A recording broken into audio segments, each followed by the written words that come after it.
and UAW were having tough times, one of Orion's biggest supporters, Congressman Gary Peters.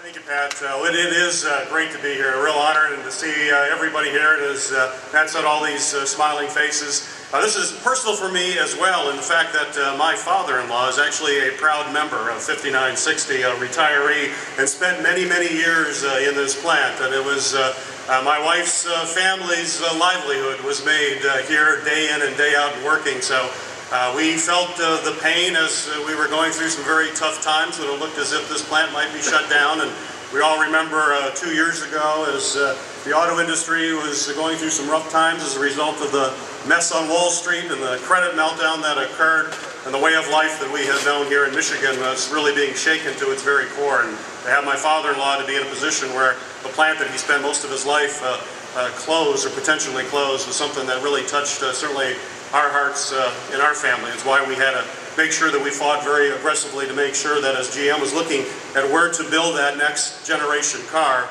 they were looking at some other plants in some other states, but we know where the best place is to make cars. The place where General Motors started was right here in Michigan, and it's certainly very fitting that General Motors is going to be building the new next generation vehicle right here where they started, here in Michigan. We're going to continue to move that forward.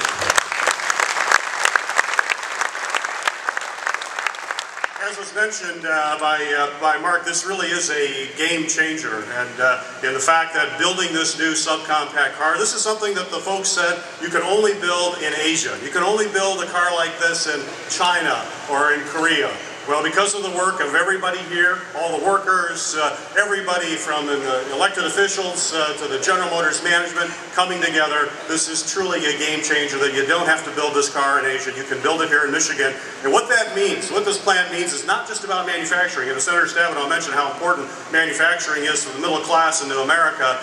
It is important in the fact that the whole idea of what people thought about in the past, that for somehow this mistaken belief that we could ship manufacturing jobs overseas and we would still be okay because we'd have engineering and design and all that, well, we found that that's absolutely false. As soon as manufacturing goes overseas, everything else goes overseas as well.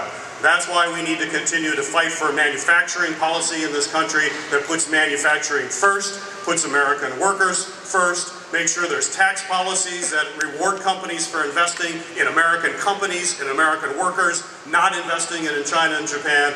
And this announcement here today is a testament to the hard work of American workers, American managers, American engineers, everybody coming together to build not only great cars, but to build the future of our country and Michigan. Congratulations to all of you. Thank you.